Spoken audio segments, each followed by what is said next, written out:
Oi, gente, tudo bem? No início da semana, o Banco Itaú anunciou o balanço do terceiro trimestre com um lucro de 7 bilhões de reais.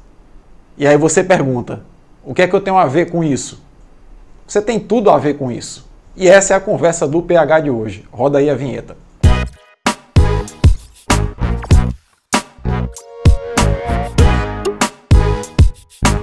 Olha, pessoal, desde que eu assumi esse papel de ter entrado na política e ter aberto um canal do YouTube para tentar estudar o contexto do momento político, econômico que o Brasil vive e, fundamentalmente, tentar passar isso às pessoas, não tem sido uma tarefa muito fácil.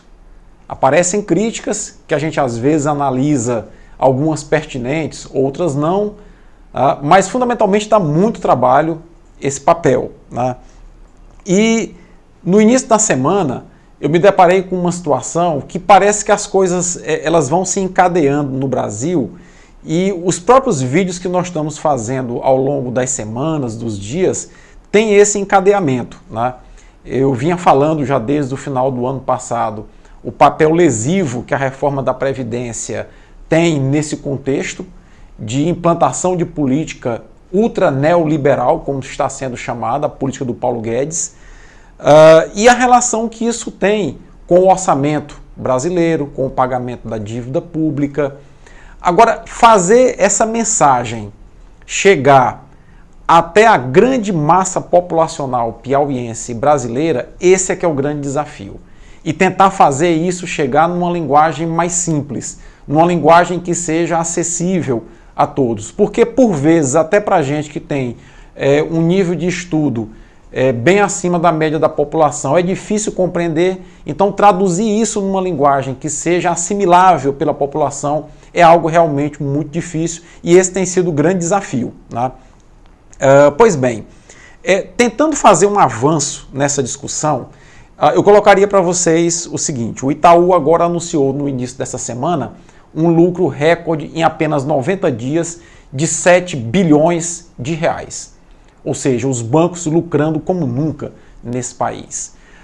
E qual é a relação que isso tem com a nossa vida, com o nosso cotidiano? O que é que eu tenho a ver com isso? O que é que o seu doutor Gagá lá do Quilombo da Custaneira tem a ver com isso? O que é que um pequeno comerciante lá de Campo Maior tem a ver com isso? Tem tudo a ver, gente. Está tudo entrelaçado. Na verdade, o Brasil ele tem um orçamento para funcionar. Como a nossa casa tem um orçamento para funcionar, o país também tem um orçamento para funcionar, o estado do Piauí tem um orçamento para funcionar, os municípios como Campo Maior, Teresina, têm o seu orçamento para funcionar e esse orçamento basicamente é alimentado pelos impostos que nós pagamos.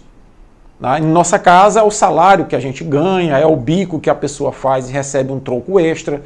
Então, basicamente, o Brasil também tem esse orçamento. Esse orçamento ele é aprovado através de uma lei no Congresso Nacional, anualmente. E esse orçamento aponta para o seguinte fato: se você olhar nesse gráfico, eu já até mostrei esse gráfico em outras vezes, em outros vídeos, o nosso orçamento, 44% do orçamento do Brasil é gasto com pagamento de juros da dívida, amortização da dívida e rolagem da dívida. Ou seja, é destinado ao pagamento dos bancos. O governo, quando está sem dinheiro, que precisa de dinheiro para investimentos, ele lança títulos da dívida pública. Algumas pessoas físicas compram, mas os bancos, muito vorazes, sabendo que o governo é um bom pagador, compram esses títulos, Até porque o juro também pago por esses títulos é muito alto. E os bancos hoje são os grandes detentores da dívida brasileira. Tem um outro gráfico que eu queria que vocês também observassem, que é o gráfico que mostra quem são os credores do Brasil, ou seja, quem são as pessoas físicas ou jurídicas que detêm a dívida do Brasil. Essa dívida que consome 44% do nosso orçamento.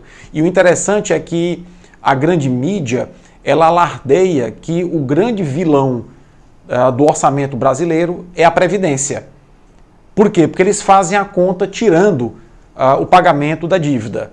Mas se você for observar nesse gráfico que eu vou mostrar agora, Quem são os grandes detentores da dívida brasileira? Os grandes detentores da dívida brasileira são os bancos. Os bancos detêm metade da dívida brasileira.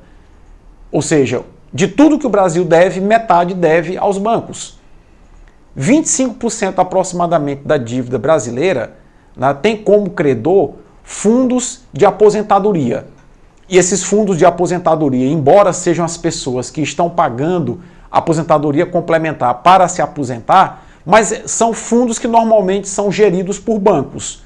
Mas mesmo se a gente deixar de fora os fundos de aposentadoria, existem os fundos de investimento, que detêm 25% da dívida brasileira, e existem ainda, né, os próprios bancos, que detêm outros 25% da dívida brasileira. Ou seja, de alguma forma, os bancos estão inseridos em 3/4 da dívida brasileira, 75% da dívida brasileira.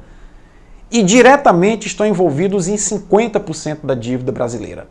Então, o que é que um governo neoliberal ou ultra-neoliberal, como o do Paulo Guedes e o do Jair Bolsonaro, fazem? Eles têm que gerar superávit primário, porque a prioridade do orçamento é sempre o pagamento da dívida aos bancos. Então, isso significa o quê? Que para gerar superávit primário, o governo tem que demonstrar que está arrecadando mais do que gasta.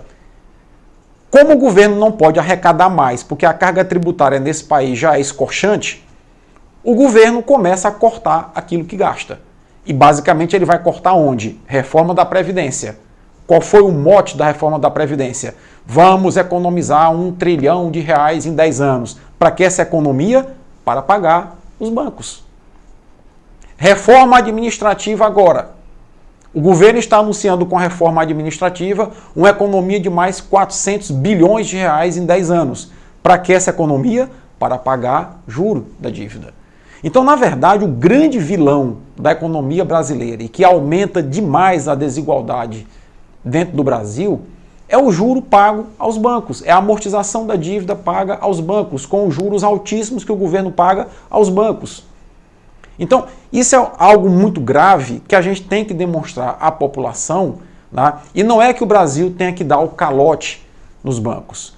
É que o Brasil tem que pensar estratégias de continuar o pagamento dessa dívida que foi feita, fazer uma auditoria dessa dívida, ninguém fala disso, e quem fala disso é execrado pela mídia e pelos próprios bancos e pelo governo. Né? Então, por que não se pensar em primeiro, se fazer uma auditoria dessa dívida? O que realmente é devido? Segundo, montar estratégias para pagamento dessa dívida de longo prazo, né, sem que sacrifique a população.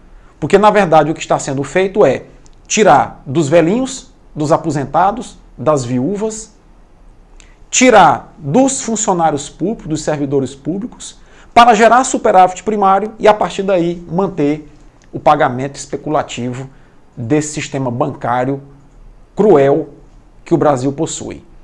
O spread bancário no Brasil é o segundo maior do planeta. Só perde para Madagascar. E o que é o spread bancário? O spread bancário nada mais é do que a diferença entre o que o banco paga na captação e cobra no empréstimo.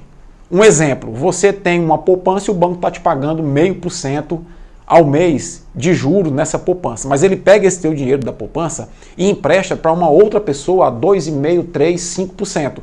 A diferença entre o que ele está te pagando para captar o teu dinheiro e o que ele está cobrando para quem ele está emprestando é o que nós chamamos de spread bancário. E no Brasil é o segundo maior do planeta, só perde para Madagascar.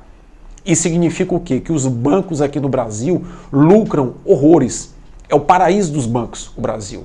Tanto que a cada 90 dias um banco Itaú se dá o luxo de anunciar um lucro de 7 bilhões de reais.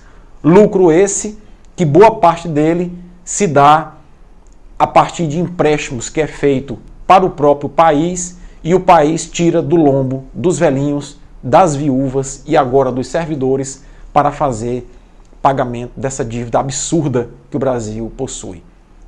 O próprio PT no passado alegou que pagou a dívida externa, né, mas não falou para a população que criou uma dívida interna muito grande, alimentando esse sistema bancário cruel que sacrifica a população brasileira. Então, o grande desafio que nós temos é tentar com vídeos como esses, chegar até o grosso da população e denunciar esse esquema maldoso, esse esquema cruel que foi montado no passado e que agora se cristaliza de uma maneira bem consistente com a política ultra-neoliberal de Paulo Guedes e Jair Bolsonaro. O Brasil entra definitivamente na ciranda do rentismo.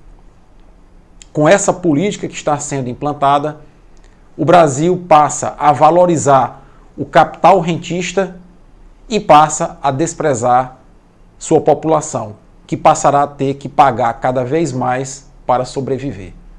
Essa era a reflexão de hoje. Um forte abraço e até a próxima.